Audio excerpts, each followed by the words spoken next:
Ang kwentong ito ay hango sa totoong buhay. Karanasan ito ni Dante, taong 1980, Zambales.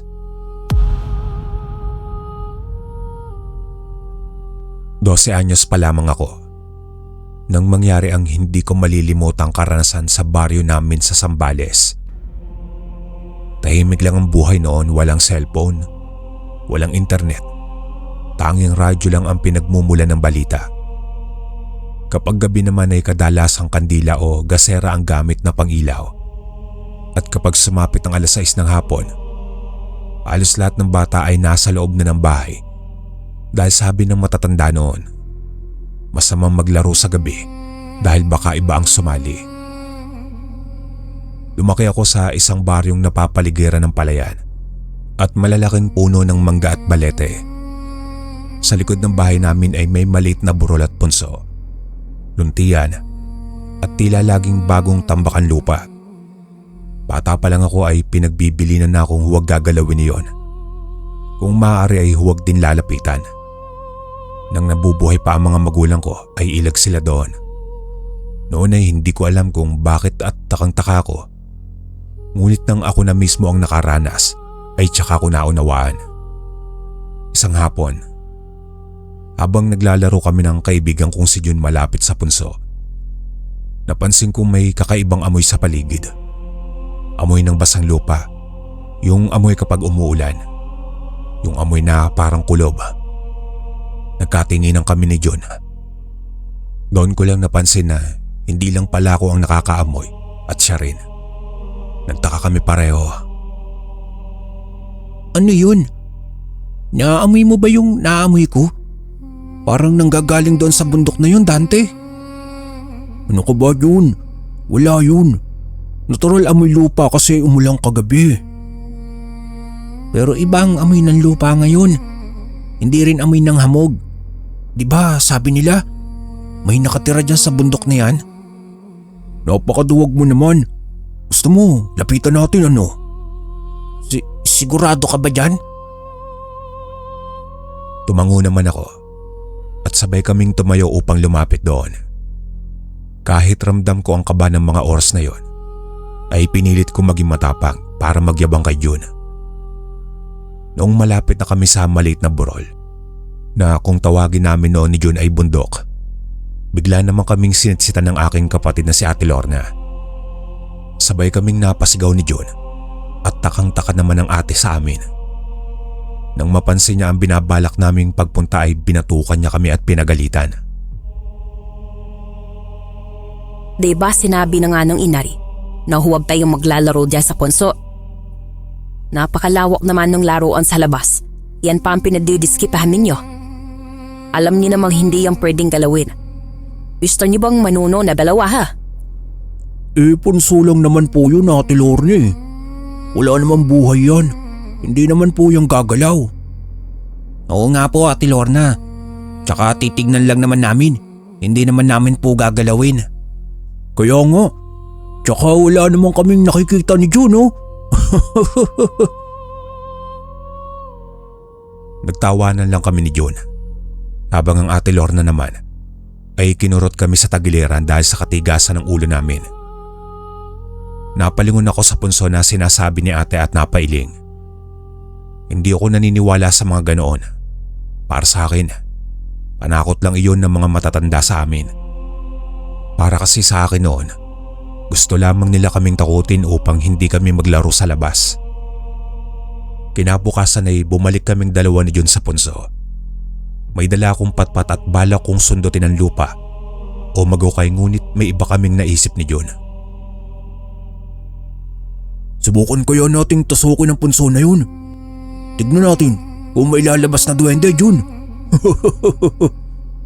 Kaya lang, di ba sabi ng Ate Lorna, huwag tayong lalapit dyan? Huwag mong sabihin natatakot ka. Hindi ah. Sige, tara.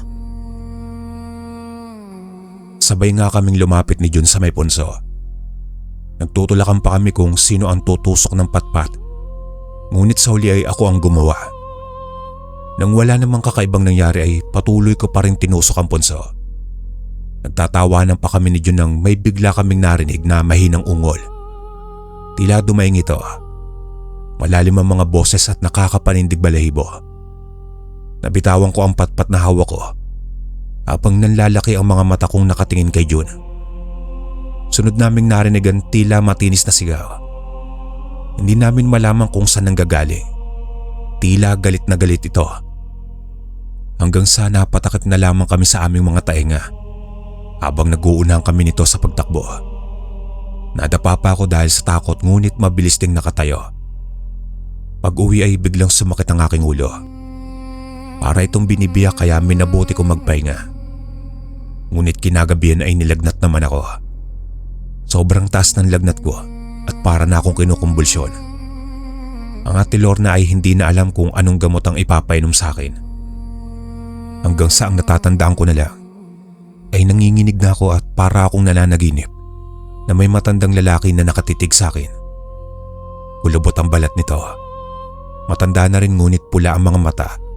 Tapos ay paulit-ulit akong dinuduro. May sinasabi ito na hindi ko naman naiintindihan. Napasigaw ako sa takot. Wala na akong maalala pagkatapos noon. Ang sabi ng ate Lorna ay humingi na siya ng tulong kay Mang Pedro, ang magaling na albularyo sa baryo. Bumalik ang ulirat ko nang hinampas ako ni Mang Pedro ng dahon. Ngunit hindi iyon basta dahon lang. May langis iyon at dasal na nakakapagpagaling. Para akong nahimasmasan at nawala rin ang aking panginginig. Pinahiran ako ng langis ni Mang Pedro sa aking puso at noo. Kaya gumaan-gaan din ang pakiramdam ko. Ikaw talagang bata ka, oo. Anong ginawa mo sa punso? Nagulat ako sa kanyang tanong. Wala akong maalala na sinabi ko kay ate Lorna na naglaro kami doon ni Jun kanina. Tanging si Jun lang at ako ang nakakaalam noon.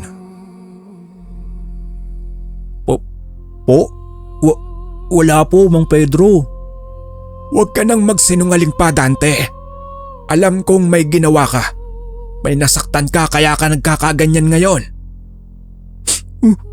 Hindi ko po sinasadya. Akala ko po ay hindi totoo. Patawad po. Patawad. Napailing na lang si Mang Pedro at inayos na ang mga dala niya. Pinayuhan kami nito na kailangan kong humingi ng tawad sa punso bukas na bukas din. Iniwanan muna kami nito at nangakong babalik bukas. Kahit wala nang sumasakit sa akin, ay hindi ko pa rin maiwasang matakot lalo na kapag naaalala ko ang mga mata ng lalaki na nakita ko sa panaginip. At ang malala pa roon ay hindi ko alam kung panaginip ba talaga yon o totoo. Kinabukasan din ay pumunta kami doon.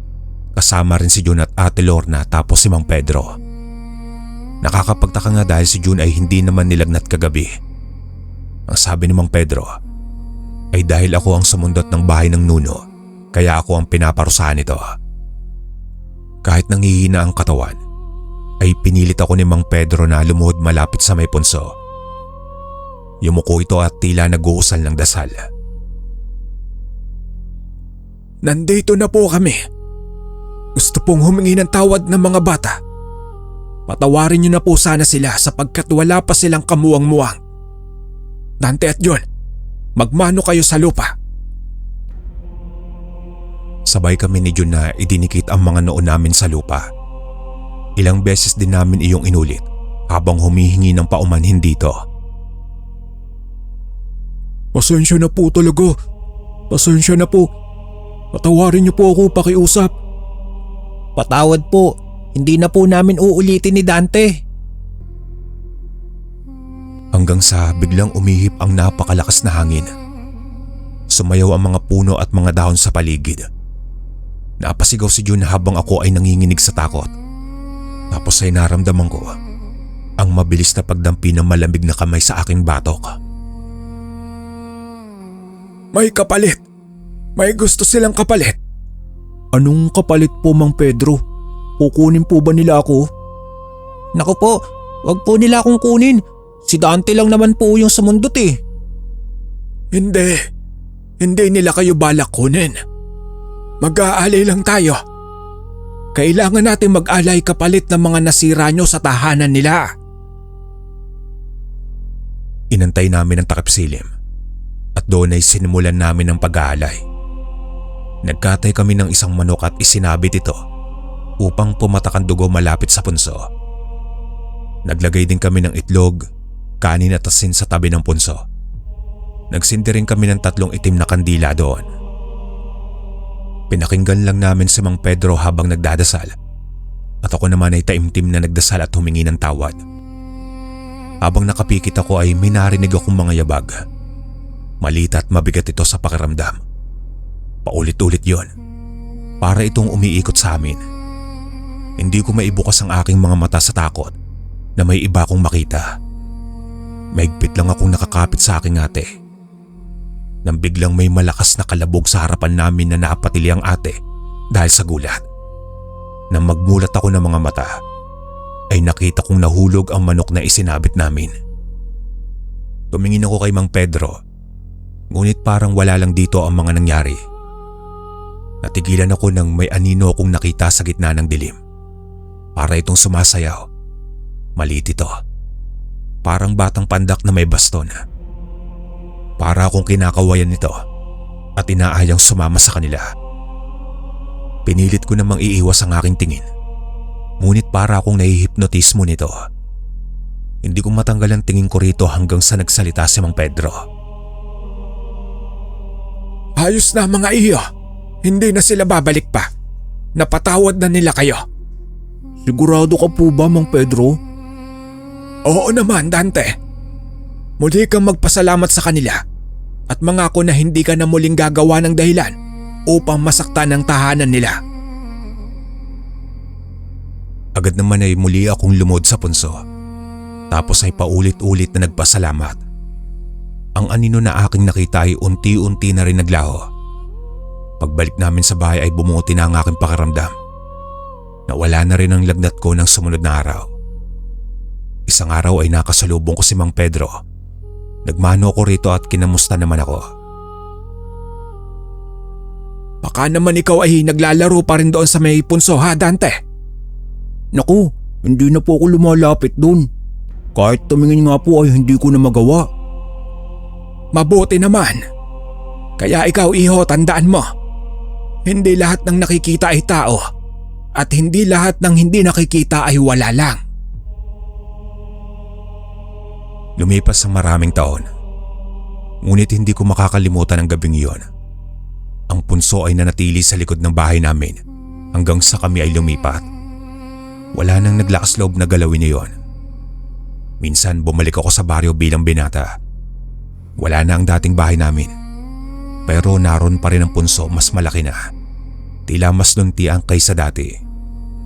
May mga bata akong nakita naglalaro malapit doon. Agad ko itong sinaway ngunit dahil bata ito ay parang ayaw nilang maniwala. Natawa na lang ako dahil naalala ko ang sarili ko noon sa mga ito. Habang papalayo ako, naramdaman kong may malamig na hangin na dumaan sa likuran ko. Hindi ko na nilingon dahil alam kong minsan sapat ng alam mong totoo sila. At kapag humingi ka ng tawad, mas mabuti kung taos puso. Hanggang ngayon, dala ko pa rin ang aral na iyon. Ang paggalang sa hindi nakikita sa kalikasan at sa mga nilalang na mas matanda pa kaysa sa atin. Sapagkat natutunan ko ang punso ay hindi basta tambak ng lupa. Ito ay tahanan at minsan kapag sumasapit ang dapit hapon at naaamoy ko ang basang lupa, naalala ko ang malamig na kamay na dumampi sa aking batok. Paalala na minsan sa buhay ko, nakasalamuha ko ang isang nuno sa punso at hindi ko na kailanman susubukang gambalain ang kanilang mundo. Hanggang dito na lang po ang aking kwento mga kalakbay. Punta na po tayo sa pangalawang istorya. 16 na taong gulang pa lang ako noon. Tubong Masbate.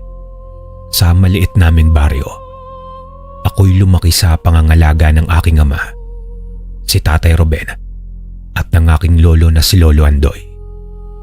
Samantalang ang aking ina ay matagal nang pumanaw pagkasilang sa akin. Payak lang ang aming buhay, pangingisda, pagsasaka, at paminsan-minsan ay pangangaso sa gubat. Pero may isang bagay na hindi alam ng karamihan tungkol sa amin na may lahi kami ng mga antingero. Si Lolo Andoy ang pinakarespetadong antingero sa aming bayan. Marami ang lumalapit sa kanya para humingi ng tulong. May nagpapagamot ng hindi maipaliwanag na sakit. May gustong proteksyon laban sa masasamang espiritu. At may mga naghahanap ng swerte sa buhay. Pero sa likod ng kanyang malakas na katauhan ay may isang misteryo siyang hindi ko maintindihan. Isang lihim na tuwing pagsikat ng araw ay tila lumulunod sa kanyang anino. At ngayong napansin kong palagi siyang nawawala sa pagbuka ng liwayway, ay mas lalo akong napapaisip.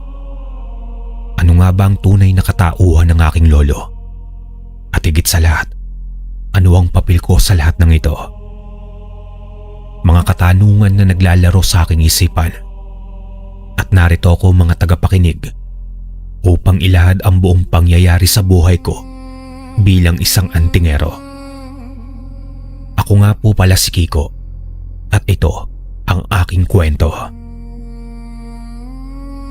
Madalas akong magising bago pa sumikat ang araw.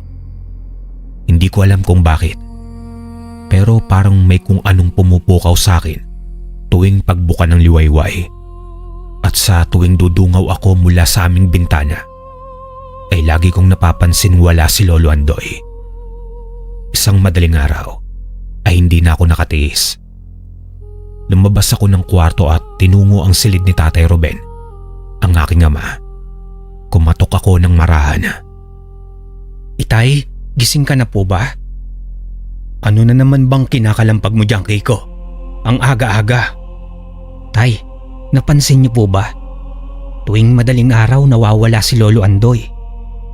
Napabuntong hininga si Tatay Ruben bago umupo sa hagdanan. Tumingala siya sa langit na nagsisimula ng lumiwanag. Nagpapahangin lang yon, Kiko anak. Alam mo namang matanda na, kaya mahilig sa ganon. Pero itay, bakit hindi ko siya nakikitang bumabalik? Hindi po ba kayo nagtataka? Bata ka pa, Kiko anak. Huwag mong problemahin ang ginagawa ng matatanda. Tay, may tinatago po ba kayo sa akin tungkol kay Lolo? Wala anak. Huwag ka na muna mag-usisa. Pero pagdating ng tamang panahon, malalaman mo rin. At iyon lang ang iniwan niyang sagot bago ito pumasok muli sa kanyang silid. Pero sa akin ay hindi sapat iyon. Kailangang malaman ko kung saan pumupunta si Lolo Andoy. At sa susunod na pagbuka ng liwayway, ay nagplano ako na susundan ko siya. Pagkalipas ng halos 3 oras, mula sa akin na uupuan ko sa hagdanan, ay nakita ko si Lolo Andoy na muling lumitaw mula sa makipot na daan. Mabagal ang kanyang paglakad, pero hindi siya mukhang pagala. Hindi rin siya mukhang nagmamadali. Para bang sanay na siya sa ganitong pagbabalik. Parang bahagi na ng kanyang pang-araw-araw na ritual. Wala na ang sako na kanina'y dala niya. Ang kanyang mga kamay ay malayang nakababa sa kanyang tagiliran. Ngunit may kung anong pagbabago sa kanyang kilos. Parang may bumabagabag sa kanya. Parang may iniisip siyang malalim. Tahimik ko siyang pinapanood habang papalapit siya sa kubo. Ang langit sa likuran niya ay unti-unti nang nagliliwanag. At si Lolo Andoy, sa kabila ng 3 oras niyang pagkawala, ay parang walang nangyari. Pagdating sa pintuan ay saglit siyang huminto. Bahagyang tumingala at pumikit. Parang dinarama niya ang simoy ng umaga. Pagkatapos ay dahan-dahan niyang itinulak ang pinto at pumasok sa loob. Isinara niya ito ng marahan at hindi man lang lumikha ng ingay. At muling nanumbalik ang katahimikan. Nanatili akong nakatitig sa pinto ang kanyang isinara. Maraming tanong ang gusto kong kumawala mula sa aking isipan. Ngunit wala akong kasagutan. 3 oras siyang nawala. At sa muling pagbabalik niya, ay may kung anong hindi maipaliwanag na pakiramdam ang sumasagi sa aking dibdib. Hindi ko alam kung dapat ba akong matakot o humanga. Hanggang sa isang araw ay hindi ko na napigilang hindi magtanong. Lolo Andoy, saan po kayo pumupunta tuwing madaling araw? Hindi mo na kailangan pang malaman, Apo. Pero Lolo, ilang araw ko na po kayong inoobserbahan eh. Palagi kayong nawawala bago magbukang liwayway at bumabalik bago tumirik ang araw. Hindi niyo ba ako kayang pagbigyan ng sagot? May tamang panahon para sa lahat, Kiko. Hindi mo pa kailangang malaman ang mga bagay-bagay na hindi mo kayang intindihin. Subukan niyo pong ipaliwanag, Lolo. Hindi na ho ako bata. Kahit si tatay ay ayaw akong pagsabihan. Bakit parang may itinatago po kayo sa akin? Hindi dahil gusto naming ilihim, Apo. Kundi dahil gusto ka naming protektahan. Protektahan? Sa ano po? Sa mundong hindi mo dapat ginagalawan. Pero Lolo Andoy, paano po kung gusto kong malaman? Paano kung gusto kong maintindihan? Kung talagang gusto mong malaman, Apo, kailangan mong handaing pasukin ang landas na tinatahak ko. Ano pong ibig ninyong sabihin, Lo? Hindi lang basta tanong ang dapat mong dalhin, Apo. Kung gusto mong malaman ang sagot, dapat handa ka ring dalhin ang bigat nito. Hindi na ako nagpumilit pa na magtanong kay Lolo Andoy. Parang nakaramdam kasi ako ng bahagyang takot dahil sa sinabi niya. Nang sumunod na araw ay nasa harap ako ng bahay ni Paeng. Nakaupo sa bangko at naglalaro ng patpat sa lupa. Ilang minuto na rin mula nang magpaalam si Paeng na iihilang saglit sa likod ng bahay nila. Nang bumalik siya ay agad kong napansin ang kakaiba sa kanya. Mabagal ang lakad niya. Parang bigat na bigat sa sarili. Hindi siya tumitingin ng diretsyo at parang hindi niya alam kung paano gumalaw ng maayos. Lumapit sa akin si Paeng. Bago ko pa maurong ang kamay ko ay bigla niya itong hinawakan. Napakalamig ng palad niya At hindi tugma sa init ng hapon. Nang dumikit ang balat namin, ay parang may dumaloy na kung ano sa katawan ko. Isang kilabot na hindi ko may paliwanag. Bumuka ang bibig niya at nagsimulang magsalita. Mahina pero mabigat ang boses niya na parang hindi siya nagsasalita. Hindi ko maintindihan ang mga sinasabi niya. Pero may isang bagay ako na malinaw na nauunawaan. Ako raw ang susunod na hinirang. Ikaw, Kiko. Ikaw ang susunod na hinirang. Bitawan mo ako, Paeng. Ano bang pinagsasasabi mo? Kailangan mong maganda. Darating na siya. Sino? Ano bang pinagsasasabi mo, Paeng? Ikaw pa ba yan? Huwag mong tatanggihan ang nakatakda. Nasa dugo mo ito. Paeng, nasasaktan mo na ako. Ano bang nangyayari sa'yo? Kiko, huwag mong takbuhan. Paeng! Anong nangyari sa akin, Kiko? Ikaw, hindi ikaw iyon, Paeng. May nangyari sa'yo. Kiko, baka dapat mo nang tanungin si Lolo Andoy. Nanlaki ang mga mata ko. Napatigil ako saglit at hindi makapaniwala sa nangyari. Hindi ko alam kung anong ibig niyang sabihin, pero batid kong hindi iyon magandang biro. Napatras ako at natulala sa kawalan. Saka ako tumakbo ng hindi lumilingon at hindi ko na inisip kung ano pa ang iisipin ni Paeng.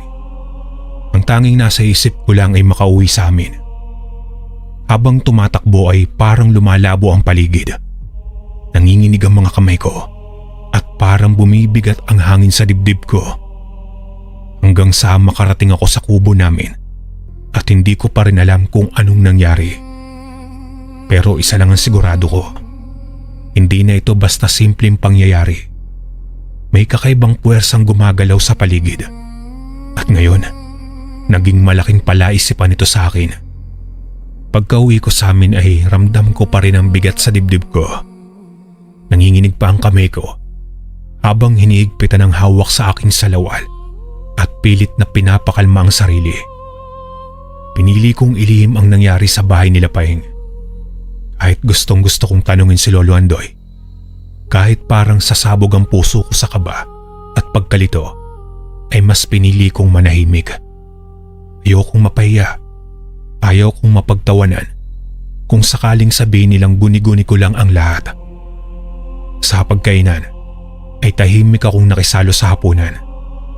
Ang tunog lang ng kubyertos at mahihinang pag-ubo ni Tatay Ruben ang pumuno sa silid. Sinusubukan kong kumain pero parang walang lasa ang pagkain sa bibig ko. Ang isip ko ay lumulutang at bumabalik sa nangyari kanina. Ang malamig na kamay ni Paing, ang kakaibang boses niya at ang mga salitang binitawan niya na ako na daw ang susunod na hinirang. Muli naman akong kinilabutan.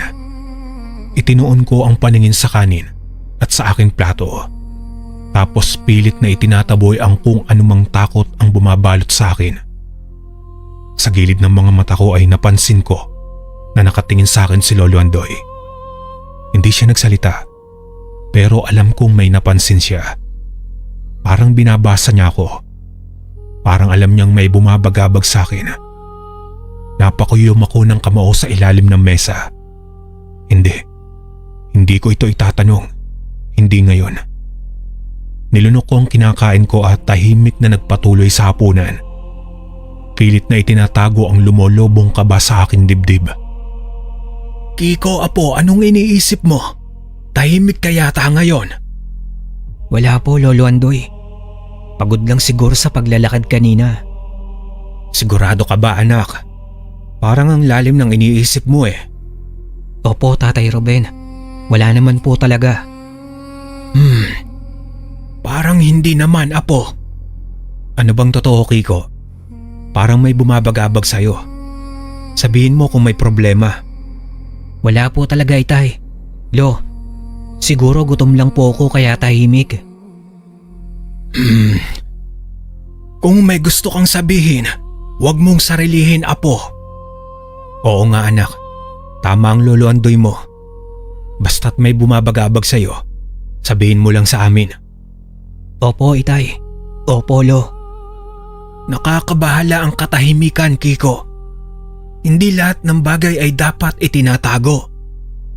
Nanatili akong tahimik at pilit na itinutulak sa isipan ko ang lahat ng nangyari kanina.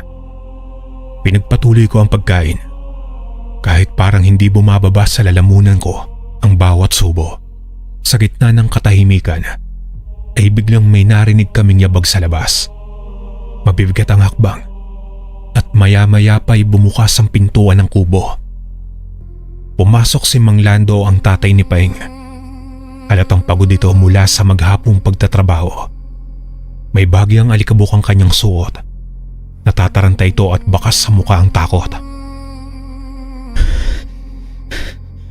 Lolo Andoy, kailangan namin ng tulong. Si Paing po sinasapian. Bakit, Lando? Anong nangyari? Anong ibig mong sabihin, Lando? Nagwawala siya, Ruben. Hindi namin siya mapigilan ng nanay niya. Parang hindi na siya si Paing at tinatawag niya ang pangalan ni Kiko. Ako? Bakit ako? Lando, sigurado ka bang hindi lang siya nilalagnat o kung ano? Lolo Andoy, iba ito. Ibang-iba ang boses niya. Hindi siya. Nagsasalita siya ng kung ano-anong wika na hindi namin maintindihan. Lo, baka may kinalaman po ito sa sinasabi kanina sa akin ni Paing. Anong ibig mong sabihin, Kiko, anak? Huli na para sa tanong na yan, Ruben. Kailangan nating pumunta sa kanila ngayon bago pa lumala ang sitwasyon. Bilisan na po natin, Lolo Andoy. Baka kung ano nang mangyari sa anak kong si Paing. Lo, ano pong gagawin natin? Kiko, apo. Oras na para malaman mo ang mga bagay na matagal ko nang hindi sinasabi sa iyo. Hindi ko man lubos na naiintindihan ng binitawang salita ni Lolo Andoy, ay napatango na lang ako. May kung anong bumibigat sa dibdib ko. Hindi lang dahil sa takot, kundi sa pakiramdam na may mas malalim pang nangyayari at isang bagay na hindi ko pa nauunawaan. Patid kong may ibig sabihin ng sinabi ni Paeng kanina. At ngayon, pati si Lolo Andoy ay tila may gustong iparating. Pero hindi na ito ang oras para magtanong. Mabilis kaming nagtungo sa bahay nila Paeng. Halos hindi ko na maramdaman ang lupa sa ilalim ng aking mga paa sa bilis ng lakad namin. Si Tatay Ruben at Mang Lando ay nasa unahan, habang ako naman ay nasa likuran ni Lolo Andoy. Tahimik lang siya, ngunit ramdam ko ang bigat ng kanyang presensya. Sa paglapit namin ay kita na agad ang kaguluhan sa paligid ng bahay nila Paeng. May mga kapitbahay na nakatayo sa labas, halatang balisa at nagbubulungan.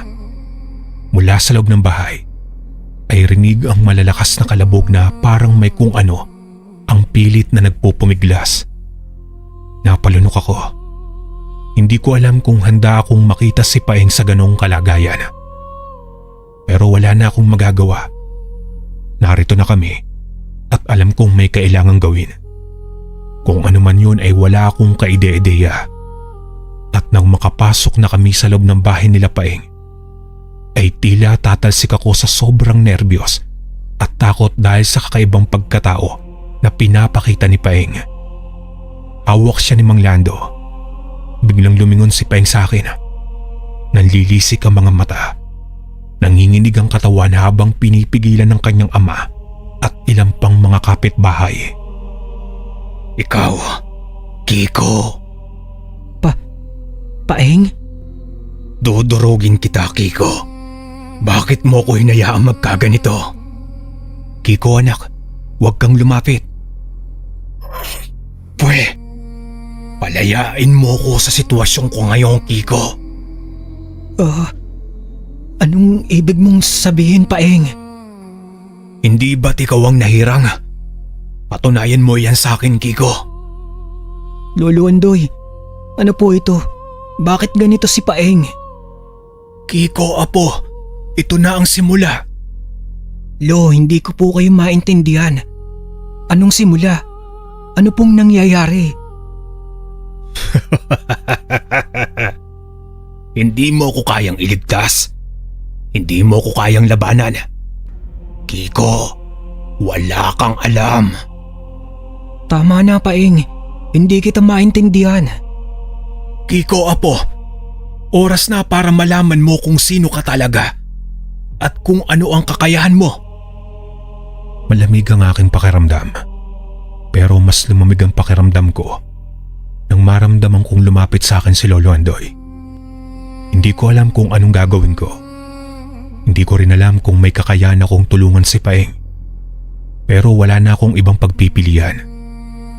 Nakita kong huminga ng malalim si Lolo Andoy bago dahan-dahang itinaas ang kanyang mga kamay. Mula sa kinatatayuan ko ay kita ko ang bawat kilos niya, ang paraan ng paggalaw ng kanyang mga daliri at ang maingat na paglipat ng kanyang bigat mula sa isang paa patungo sa kabila. Parang may inaayos siyang hindi ko nakikita. Sinundan ko siya ng tingin, pero hindi ko maintindihan ang ginagawa niya. Hanggang sa bigla niyang itinuro ang kamay ko at bahagyang tumango. Alam kong gusto niyang gawin ko ang ginagawa niya. Pinilit kong pakalmahin ang sarili ko. Dahan-dahan akong lumapit kay Paeng at kahit na ang buong katawan ko ay nanginginig sa kaba, kita ko ang patuloy niyang pagpupumiglas at ang panlilisik ng kanyang mga mata na hindi ko alam kung ako pa rin ang kaibigang kilala niya. Nilakasan ko ang loob ko. Inabot ko ang kamay niya, malamig at nanginginig. Paghawak ko ay biglang may dumaloy na kakaibang enerhiya mula sa kanya papunta sa akin. Para akong nilamon ng kadiliman. Napapikit ako at sa sandaling iyon ay may nakita akong hindi ko inaasahan. Sa harapan ko ay may isang mundo na hindi ko kailanman napanaginipan o naisip. Isang mundo ng liwanag at anino. Isang lugar kung saan nagsimula ang lahat. At sa gitna ng lahat ng ito ay isang tinig ang bumulong sa akin. Isang tinig na nagsasabing, "Ikaw ang susunod. Sa wakas, nakita na rin kita." Sino ka? Hindi mo pa kailangan malaman. Ang mahalaga ay nandito ka na, Kiko.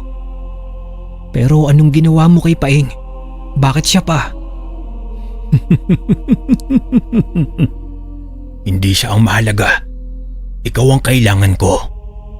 Anong ibig mong sabihin? Ikaw ang nahirang. Ikaw ang susunod. Matagal ka na naming hinihintay. Hindi ko alam ang sinasabi mo. Ano bang kailangan mo sa akin? Gamitin mo ang ituturo sa iyo ng iyong guro. Patunayan mong ikaw nga ang hinirang. Si Lolo Andoy ba ang sinasabi mo? At paano kung tumanggi ako? Wala kang pagpipiliang, Kiko. Nagsimula na ang lahat. Kung ganun, sabihin mo sa akin kung paano kita mapapalayas kay Paeng. Simple lang, Kiko. Ipakita mo sa akin ang tunay mong kakayahan. Biglang sumulpot sa aking diwa si Lolo Andoy at tanging boses lamang niya ang aking naririnig.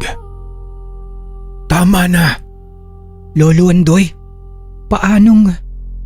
Ikaw, Andoy, matagal na kitang pinagmamasdan, tanda. Ako na ang bahala sa batang ito. Ako ang sisigurado na matututunan niya ang dapat niyang matutunan at tatanggapin niya ang kanyang kapalaran bilang antingero. Ano?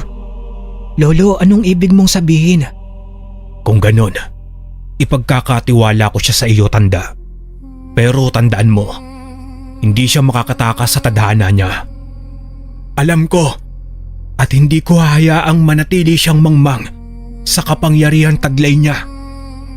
Lolo, Kiko, apo, gawin mo. ano pong gusto niyong gawin ko, Lolo? Tumugon ka lamang ng buong puso kung gusto mong mailigtas si Paeng, apo. Sa kabila ng takot at pangambang bumabalot sa puso ko, ay pinilit kong huminga ng malalim. Pinikit ko ang aking mga mata at sa kauna-unahang pagkakataon ay buong puso akong tumugon sa tawag ng hindi ko pa ganap na nauunawaan.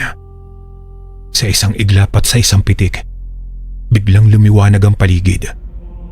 Hindi ito liwanag na gaya ng sikat ng araw o liwanag mula sa isang ilawan. Ito ay isang liwanag na bumalot sa akin.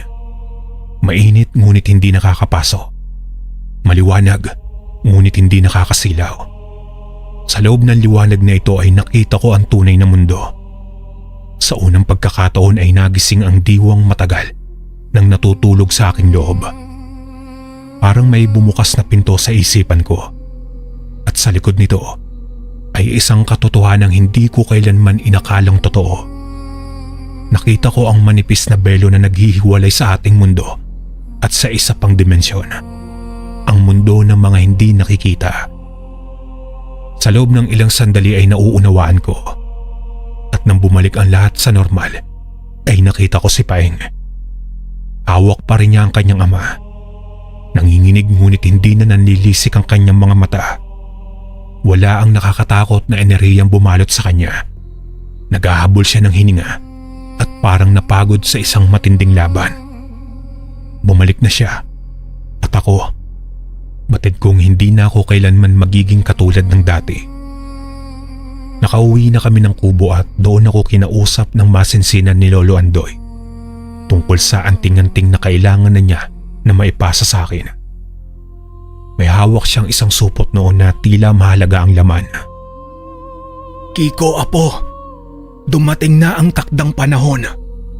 Lolo Andoy, ano pong ibig ninyong sabihin? Ang anting-anting na ito, kailangang maipasa na sa nararapat. Hindi ito basta-basta ipinagkakaloob. At ikaw, Kiko, ikaw ang napili. Pero Lolo Andoy, bakit po ako? Hindi ko naman alam kung paano gamitin yan. Hindi ko nga po alam kung anong nangyari kanina. Kiko anak, makasingit na lang. Yan din kasi ang gusto kong itanong. Itay, bakit po si Kiko Hindi ba dapat ako ang magmana niyan? Pero bakit lumagtaw kay Kiko? Ruben anak, hindi ganyan ang pagpili ng anting-anting. Hindi ito namamana lang ng basta ng dugo. Pinipili nito ang tamang tagapagmana. At hindi ako ang nagpasya kundi ang kapalaran mismo. Pero bakit hindi po ako, Itay? Buong buhay kong alam na ako ang susunod. Ako ang nag-aral. Ako ang naganda. Pero bakit kay Kiko mo ipapasa?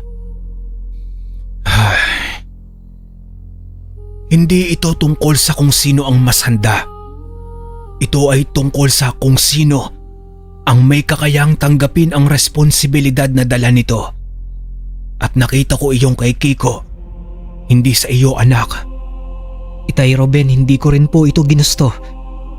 Pero kung ito ang nakatakda, anong magagawa ko? Hindi mo alam kung gaano kabigat ang magiging buhay mo dahil diyan, Kiko. Sana handa ka. Kiko apo, ito ang iyong kapalaran. Hindi mo ito hinihingi, pero ikaw ang napili. At ngayon, kailangan mong matutunan kung paano ito dalhin. Dahan-dahan kong kinuha ang supot at sa sandaling iyon ay ramdam kong nagbago na talaga ang buhay ko. Hindi ko pa man alam kung paano, pero sigurado akong hindi ko na ito pwedeng takasan. Nang sumunod na mga araw ay nagsimula ang pinakamahirap na pagsasanay sa buhay ko. Bago pa sumikat ang araw, ay ginising na ako ni Lolo Andoy. Kailangan kong bumangon kahit antok pa at nanginginig sa lamig ng madaling araw. Sa likod ng kubo sa ilalim ng matandang balete ay doon ako nagsasanay. Nagsimula kami sa tahimik na pagninilay. Kailangan kong kontrolin ang aking paghinga, pakiramdaman ng paligid at ituon ang aking isipan sa hindi nakikita. Hindi ito madaling gawin. Sa simula ay puro ingay lang ng mga kuliglig at huni ng ibon ang naririnig ko. Walang anumang kakaibang pakiramdam. Pero habang tumatagal, ay unti-unti kong nararamdaman ang enerhiyang bumabalot sa akin. Parang may hindi nakikitang agos ng hangin na dumadaloy sa aking katawan. Pagkatapos ng ilang araw na pagsasanay, ay sinimulan na rin ni Lolo Andoy ang pagtuturo sa akin ng mga orasyon. Nakatayo ako sa harap niya at hawak ang isang lumang papel na puno ng mga salitang hindi pamilyar sa akin. Kailangan kong isaulo ang bawat isa. Sa umpisa ay mahirap. Kumakain ako ng oras sa pagbigkas ng mga titik at madalas ako nagkakamali. Pero hindi ako basta sumuko. Sunod na itinuro sa akin ay ang paggamit ng anting-anting. Pinakita sa akin ni Lolo Andoy ang iba't ibang klase nito. Mayari sa bato, kahoy at maging sa lumang tela. Bawat isa ay may kanya-kanyang gamit, proteksyon, panggagamot at pangilag sa masamang espiritu. Hindi sapat na hawakan lang ito. Kailangan kong maramdaman ang bigat ng responsibilidad na dala ng bawat isa. Hindi naging madali ang pagsasanay. Maraming gabi akong napagod at nagduda kung kaya ko ba talaga ito. Pero sa bawat umagang gigising ako para muling magsanay, ay unti-unti kong natanggap na ito na ang magiging bahagi ng buhay ko. Hindi lang ito tungkol sa paghawak ng anting-anting o pagbibigkas ng orasyon. Isa itong tungkulin na kailangan kong pagtuunan ng pansin. Lolo Andoy, hindi po ba pwedeng hanggang dito na lang? Parang hindi ko na yata kaya. Ang dami kong kailangan matutunan at ang dami kong hindi maintindihan. Kiko apo, kapag natutunan mong tanggapin ang kapalaran mo, mas bibilis ang pangunawa mo. Huwag mong madaliin apo. Ang tunay na antingero ay hindi lang malakas, matibay rin ang loob at may pananampalataya. Pero Lolo, bakit parang hindi ko maramdaman? Sinasabi mong may taglay akong kapangyarihan para maging malakas. Pero wala naman akong nararamdaman, kundi pagod at sakit lang ng ulo. Dahil hindi pa bukas ang diwa mo apo, Hindi ito basta-basta nararamdaman. Hindi ito gaya ng suntok na agad mong mararamdaman sa katawan mo. Ang lakas mo ay unti-unting magigising. Pero kailangan mo munang alisin ang takot sa puso mo. Ay, paano Polo? Paano ko malalampasan ang takot? Hindi ko naman ito ginusto pero nandito na ako. Hindi mo kailangang alisin ang takot, Apo. Ang kailangan mong gawin ay harapin ito. Maging mas malakas kaysa sa takot mo. Dahil kung hindi ay ikaw ang magiging alipin nito. Tumayo ka. Ituloy natin ang ensayo. Ang isang tunay na antingero ay hindi sumusuko sa unang pagsubok. Napilitan akong tumayo mula sa pagkakaupo. Kahit nanginginig pa ang tuhod ko. Alam kong hindi pa ako handa. Pero wala nang ibang pagpipilian kundi sumunod. Hanggang sa haba ng araw ng pagsasanay, ay dumating din ang puntong sumuko ang katawan ko. Pagod na ako. Pakiramdam ko ay wala nang pumapasok sa isip ko kahit anong ulit na mga orasyon at ritual. Ang bawat pagbigkas ng salita ay parang isang mabigat na bato sa dila ko. Ang bawat galaw ng katawan ko sa pagsasanay ay parang may nakabiting tanikala sa aking mga paa at braso. Nakahandusay ako sa lupa. Humihingal habang pinagmamasdan ng maulap na langit. Sa loob-loob ko ay iniisip ko kung may patutunguhan ba ang lahat ng ito. Parang wala naman nagbabago. Hindi ko maramdaman ang sinasabi ni Lolo Andoy na lakas. Hindi ko makita ang diwa ng mga orasyon. Ang tanging nararamdaman ko lang ay pagod. Matinding pagod na parang hinigop na ang natitirang lakas sa katawan ko. Alam kong tinatawag ako ni Lolo Andoy, pero hindi ako tumugon. Naramdaman kong lumapit siya at narinig ko ang mga yapak niya sa tuyong damo. Alam kong may sinasabi siya, pero hindi ko na gustong marinig. Hindi ko na kaya. Isinara ko ang aking mga mata at bumuntong hininga at hinayaang lamunin ako ng katahimikan. Pero hindi sumuko si Lolo Andoy. Palagi niya akong pinipilit na magsanay.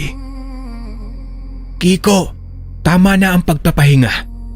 Bumangon ka na at ituloy na natin ang pagsasanay. Hindi mo matatakasan ang kapalaran mo, Apo. Ayoko na Polo. Ayoko na talaga. Apo, hindi mo naiintindihan. Hindi ito basta-basta pwedeng talikuran. Ang isang antingero ay hindi lang basta pinili. Tadhana mismo ang pumili sa iyo. Ano po ngayon kung pinili ako? Hindi ko naman ito ginusto Hindi ko ito hiningi. Ayoko na magpatuloy Lolo. Napapagod na po ako. Ay nako Apo. May dahilan kung bakit ikaw ang napili. Kung bakit hindi ang tatay mo at hindi ang ibang tao, kundi ikaw.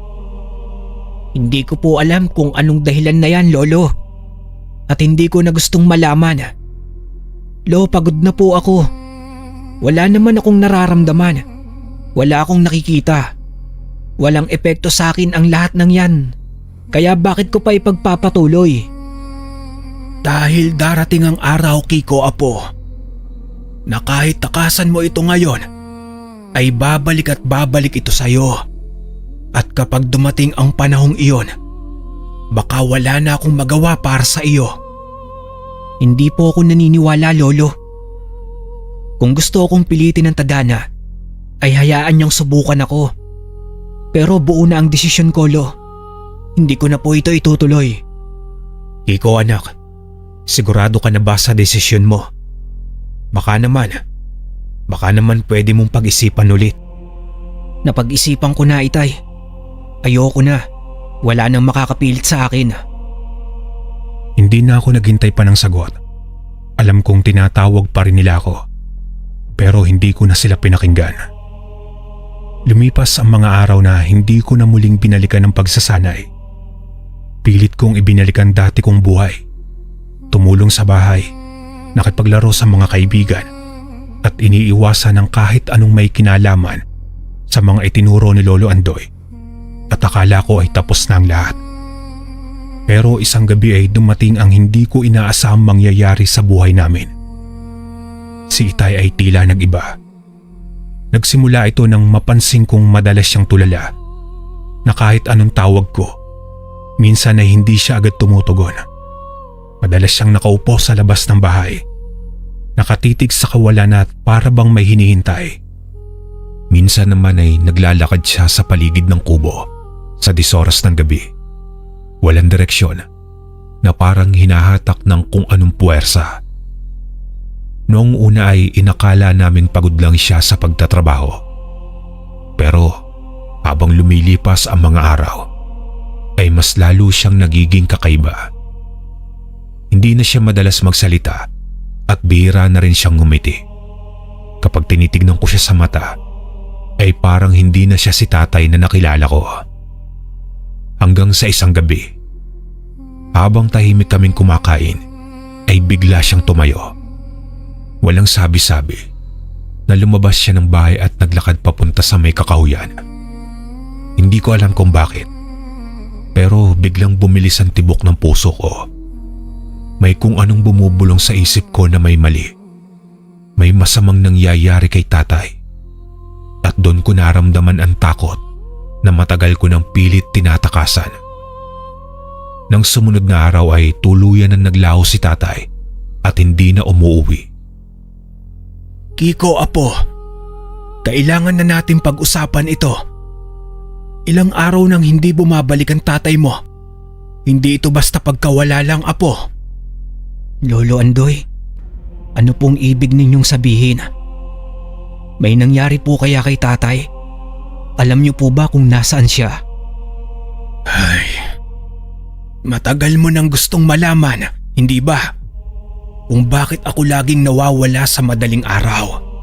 Kung bakit kahit matanda na ako, ay patuloy pa rin sa ginagawa ko. Opo, Lolo Andoy. Dati ko pang gustong tanungin sa inyo. Pero hindi ko kayo magawang pilitin eh. Ano po ba talaga ang dahilan? Makinig ka, Kiko, apo. Hindi lang basta paniniwala ang pagiging antingero. Hindi lang ito tungkol sa mga orasyon, sa mga ritual, o sa mga anting-anting mismo. Ito ay isang pangako. Isang ugnayan sa mga nilalang na hindi natin nakikita. At sa bawat kapangyarihang hawak natin, ay may kapalit na responsibilidad. Ano pong ibig sabihin niyan, Lo? Araw-araw, bago pa sumikat ang araw, ay lumuluwas ako sa kabilang mundo. Doon ay nakikipagsalamuha ako sa mga nilalang na siyang may basbas sa anting-anting na hawak ko.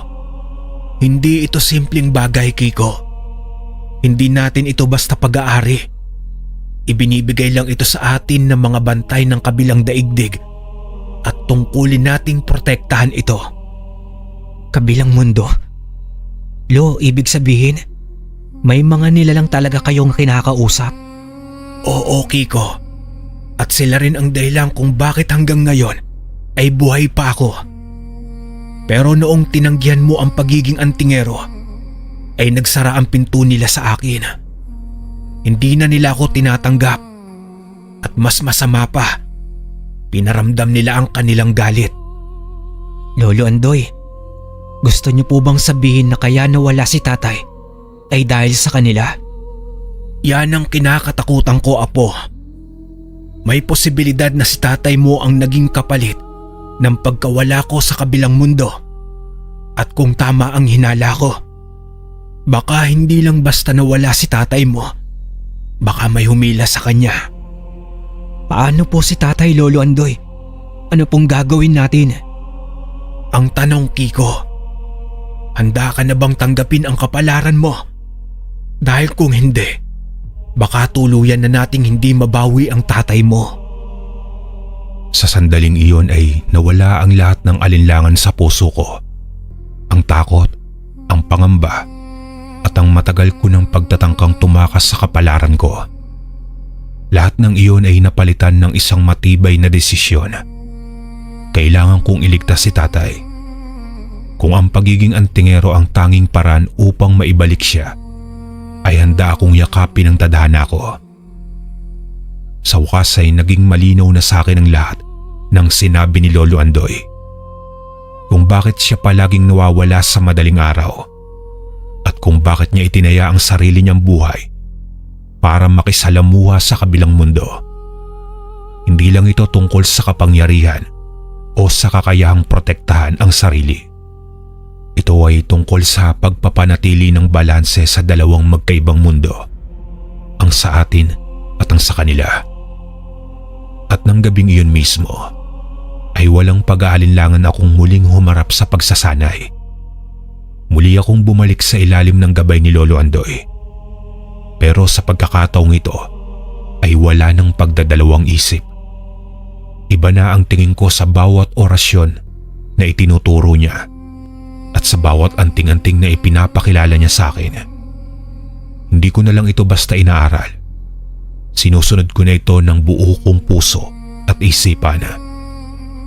Muli niyang itinuro sa akin ang tamang pagbigkas ng mga sagradong dasal, ang paghawak sa mga anting-anting, at ang tunay na diwa ng pagiging isang antingero. Ipinakita niya sa akin kung paano makiramdam sa enerhiya sa paligid, kung paano makipag-ugnayan sa hindi nakikita, at kung paano protektahan ang sarili laban sa mas malalakas na puwersa. Sa bawat araw ng pagsasanay, ay mas lalo kong naiintindihan ang papel na ginagampanan ko. Ang bigat ng responsibilidad ay hindi biro. Pero hindi na ako umatras. Hindi na ako natatakot. Dahil ngayon ay may dahilan na ako para ipagpatuloy ito. Kailangan kong mahanap at maibalik si tatay. At sa bawat hakbang na ginagawa ko, pakiramdam ko ay mas lalo akong lumalapit sa tunay kong tadhana. Apo, dumating na ang takdang araw. Handa ka na ba? Handang-handa na po ako, Lolo Andoy. Hindi na ako nagdadalawang isip. Kailangan ko mailigtas si tatay. Alam kong darating ang araw na ito, Kiko, Apo. Pero tandaan mo, sa oras na lumakad ka papunta sa kabilang mundo, ay wala ng atrasan. Hindi mo na maibabalik ang dating buhay mo. Matagal ko nang iniwan ang dating buhay ko, Lolo. Noong araw na nawala si Itay. Noon pa lang alam ko na wala na akong ibang patutunguhan kundi ito. Mabuti. Pero tandaan mo, hindi lang ito laban mo, Kiko. Hindi lang tayo ang gumagalaw dito. May mga mata sa kabilang mundo na nakatingin sa'yo ngayon. Naghihintay sila at sinusubok ka nila. Hayaan mo po silang manood, Lolo. Ipapakita ko sa kanila na hindi sila nagkamali ng hinirang. Sa pagmulat ng aking mga mata, ay agad akong nakaramdam ng kakaibang presensya. Iba ang bigat ng paligid. Parang nasa ilalim ako ng tubig, pero nakakagalaw pa rin. Ang langit ay may kakaibang kulay. Hindi dilim at hindi rin liwanag. Mistulang may alingaw-ngaw sa bawat hakbang ko. At ang lupa sa ilalim ng aking mga paa ay hindi tulad ng sa mundo namin. Parang abo na lumulubog sa bawat pag-apa ko. Sa paligid ay ang mga aninong gumagalaw. Pero hindi ko sila lubosang makita. Para silang nagmamasid at nag-aabang sa susunod kong hakbang. Naririnig ko ang mahihinang bulong sa hangin at ang mga salitang hindi ko maintindihan. Ngunit ramdam kong may ibig sabihin. Sa di kalayuan ay may liwanag na bahagyang pumupunit sa manipis na ulap ng dilim. Doon ako dapat tumungo. Doon magsisimula ang misyon ko. Habang papalapit ako, ay mas lalong bumibigat ang aking pakiramdam. Mas lumalakas ang alingaw-ngaw ng mga tinig sa paligid. Ngunit hindi ako natinag. Hindi ako natakot. Dahil alam ko, sa kabilang dulo ng liwanag na iyon ay nandun si tatay at kailangan ko siyang maibalik. Ilang sandali pa ay nakita ko na si tatay na nakatayo sa malayo. Itay, ikaw po ba yan? Ako ito, si Kiko. Naririnig mo po ba ako? Hindi kita kailangan. Umalis ka rito. Itay, Hindi ko po kayo iiwan dito. Susunduin kita. Uuwi na po tayo. Wala na akong bahay. Wala na akong pamilya. Umalis ka! Hindi po totoo yan, Itay. Mahal ka namin. Ako at si Lolo. Hinahanap ka niya. Hindi mo ba kami naaalala? Hindi na ako ang Tatay Ruben na kilala mo. Isa na akong anino ng nakaraan. Wala na akong babalikan, Kiko. Kahit ano pong sabihin mo, Itay, hindi kita bibitawan. Kahit paitulak mo ko palayo at kahit pasugurin mo ako ng paulit-ulit, isa lang ang sigurado ko, Itay. Isa ka sa kanila ngayon.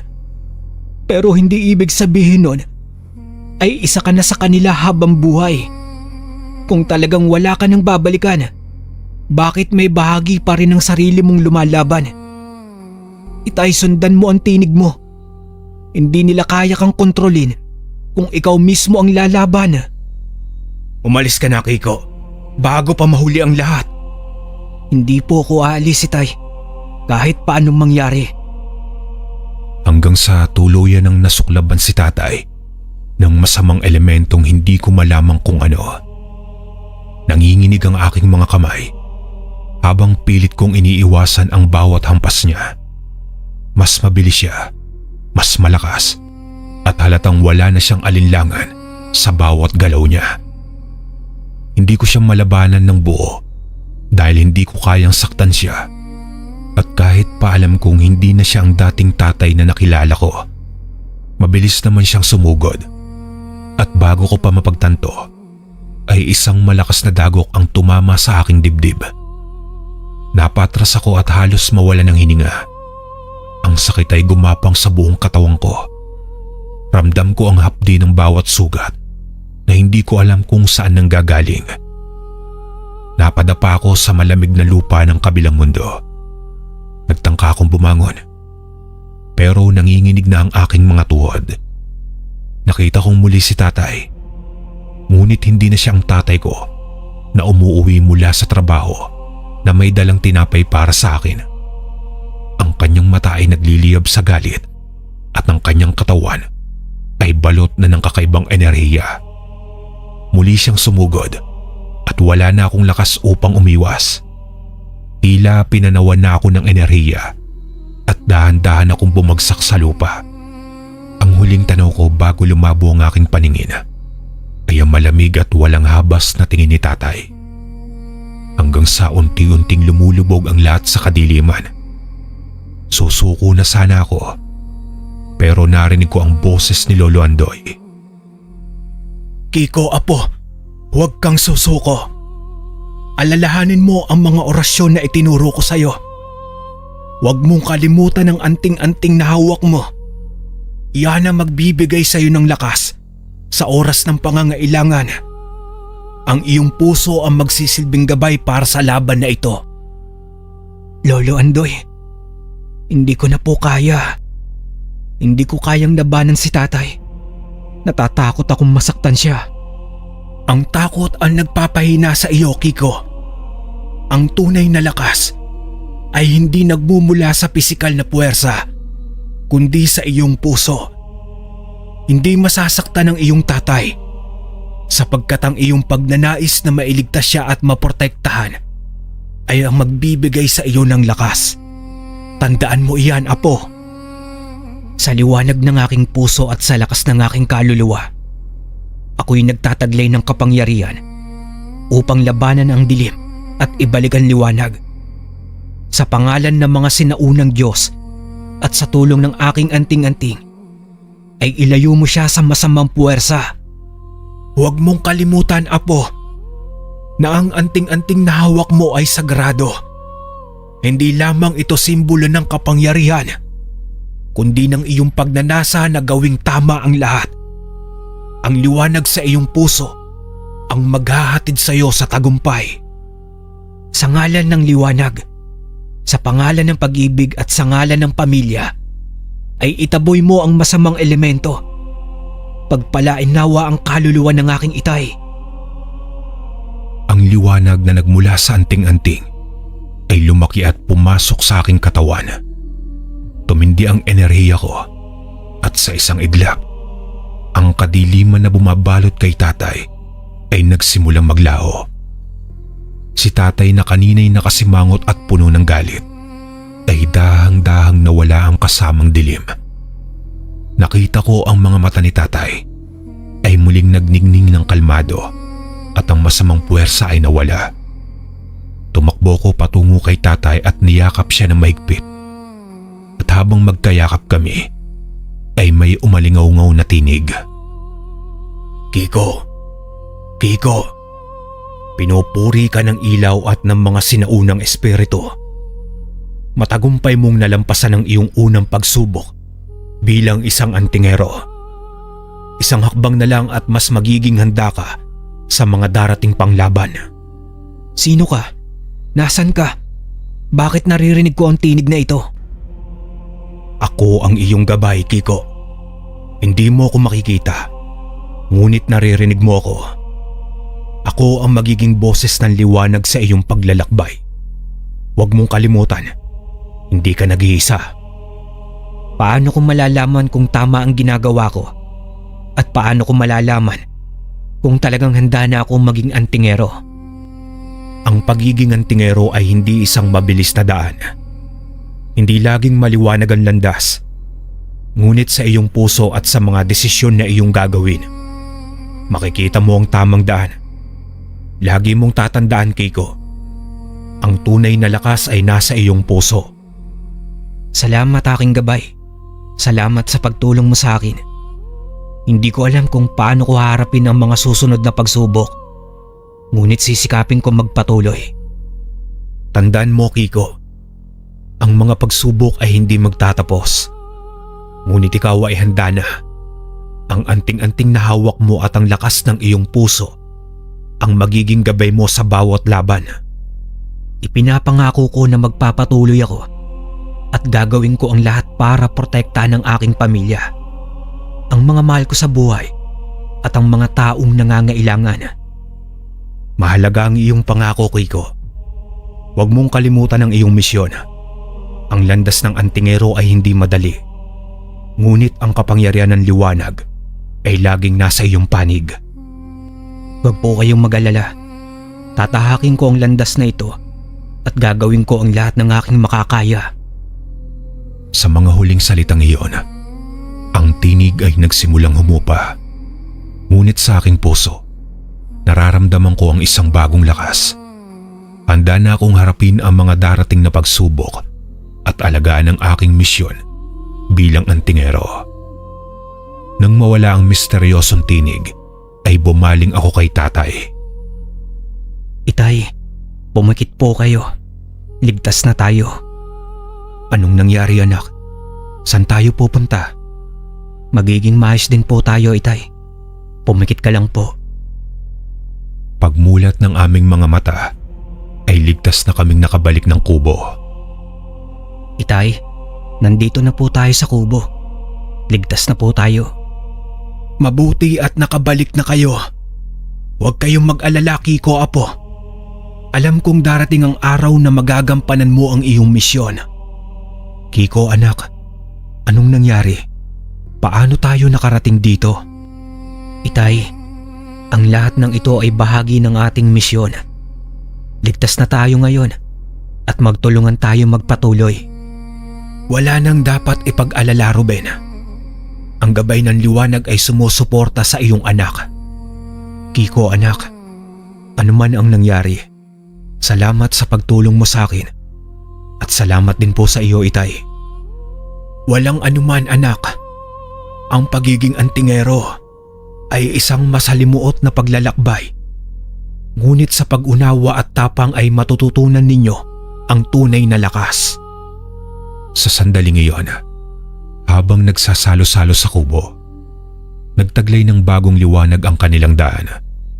Sa mga mata ni Kiko, ang misyon ay nagsimula na at handa siyang ipagpatuloy ito kasama ang kanyang tatay at Lolo Andoy. Habang nakatayo ako sa harap ng kubo namin, kasama ang aking pamilya ay dama ko ang pagod pero kasama rin ang saya at kapayapaan. Tinuklas ko ang mga aral na ibinahagi sa akin ni Lolo Andoy at Tatay Ruben. Hindi ko na kinakailangan matakot dahil alam ko na sa mga kamay ko, hawak ko na ang aking kapalaran. Hindi na ako ang batang natatakot at walang kaalaman. Ngayon, ako na ang may lakas at kakayahan upang matulungan ng iba. Tulad ng mga antingero na nagtutulungan sa amin noon. Sa mga mata ni Lolo Andoy at Tatay ay nakikita nila ang mga pagbabago ko. Hindi na ako ang dating Kiko na nagdadalawang isip at hindi sigurado. Sa bawat aral na itinuro sa akin ay natutunan ko ang tunay na lakas ay hindi lang sa mga orasyon at anting-anting kundi sa malasakit sa kapwa. Ngayon ay handa na akong magsimula ng bagong kabanata sa buhay ko. Ang paglalakbay namin bilang pamilya ay hindi pa tapos. Alam kong marami pang pagsubok na darating. Ngunit ang natutunan ko ay hindi na ako mag-iisa. Habang ang gabi naman ay bumababa at ang mga bituin ay sumisiksik, nararamdaman ko ang gabay ni Lolo at Tatay. Ang kwento namin ay patuloy. Kwento ng pagmamahal, lakas at pagtanggap sa misyon na ipinagkaloob sa amin. At sa mga susunod na araw ay magsisimula na akong magsanay pa. Hindi lang para sa aking sarili, kundi para sa iba. Ang tunay na misyon ko ay hindi lang magtanggol, kundi ang magbigay ng liwanag sa mundong puno ng dilim. Hanggang dito na lang po ang aking kwento, mga kalakbay. Maraming salamat.